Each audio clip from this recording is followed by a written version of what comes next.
It was a rainy Friday evening when fate decided to play its strange game. The parking garage beneath the towering glass skyscraper hummed with the sound of cars pulling out after another exhausting workday. Among them was Daniel Carter, a humble janitor who had just finished scrubbing the marble floors of Pierce & Lawson Enterprises. Tired, soaked from the downpour outside, and juggling his worn backpack with a lunchbox his daughter had packed him, Daniel mistakenly pulled open the back door of a sleek black car that looked identical to the rideshare he had called. "Hey," came a sharp voice from the driver's seat. Daniel froze, realizing instantly this wasn't his ride. Sitting there in a tailored navy suit, her expression sharp and slightly amused, was none other than Evelyn Ross, the company's young CEO, known for her elegance, brilliance, and intimidating presence in boardrooms. Oh my God, I'm so sorry," Daniel stammered, stepping back quickly, his face flushed. "I thought this was my car. It's, pouring rain out there. My mistake." Evelyn looked at him for a long moment, then, unexpectedly, she smiled. "Well, since you're already in, why don't I give you a lift? You look like you could use one." Daniel's instinct screamed to decline, but something in her tone wasn't condescending, it was genuine. Reluctantly, he sat back down, pulling the door shut. And that was how it began, the story of a janitor who accidentally stepped into the life of a woman far beyond his world. The ride was quiet at first, filled only with the hum of the engine and the patter of rain on the windshield. Daniel, nervous, clutched his backpack tightly. Evelyn finally broke the silence.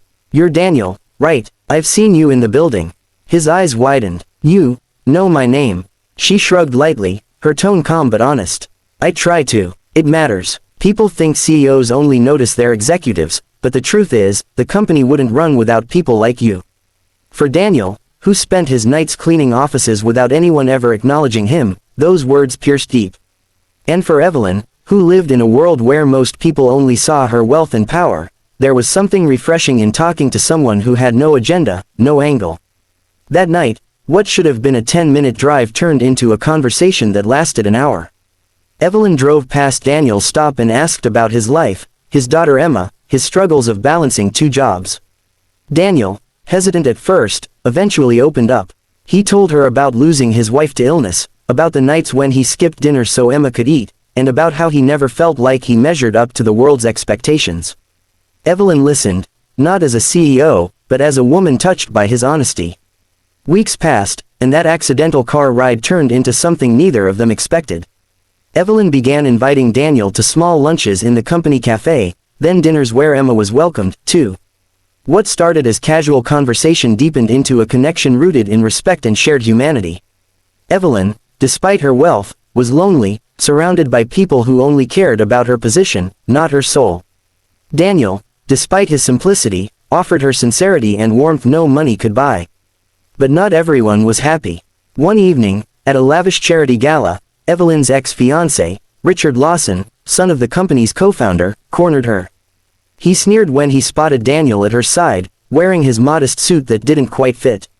"You've got to be kidding me, Evelyn," Richard mocked loudly enough for others to hear. "The janitor, this is who you replaced me with. You think this, nobody can stand beside you in this world." Daniel's face burned, and for a moment he thought Evelyn might shrink from the ridicule, but instead, she took his hand firmly, her voice clear and steady.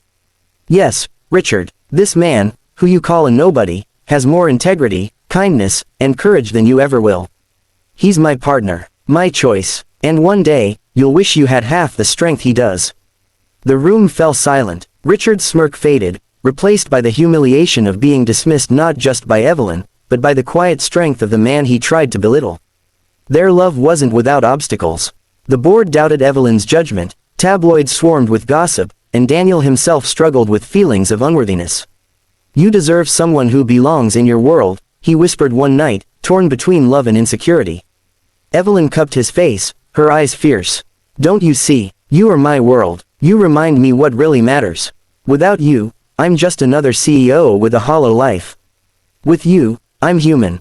I'm whole." It wasn't wealth that made Daniel stand tall, it was love.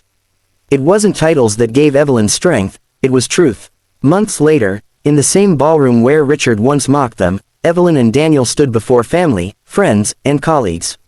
This time, it wasn't a gala, it was their wedding. Evelyn in her elegant gown, Daniel in a suit that now fit perfectly, and Emma, beaming as flower girl, walked down the aisle together. Richard was there, watching silently from the crowd. He expected Evelyn to falter, to regret, but instead, he witnessed the undeniable joy in her eyes as she looked at Daniel. It was the moment that sealed everything. The janitor had not only stepped into the CEO's car by mistake, he had stepped into her heart. And so, their story became more than romance. It became a lesson, that life-changing moments often arrive in accidents. That love doesn't ask about wealth, titles, or power. That sometimes, the simplest heart can heal the loneliest soul. At the end of the day, Evelyn Ross didn't marry a janitor. She married a man who saw her for who she was, not what she owned. And Daniel Carter didn't marry a CEO. He married a woman who believed in him when he didn't believe in himself. Together, in front of everyone, including the man who once doubted them, they proved that love, when built on respect and truth, is stronger than any wall society tries to put between people.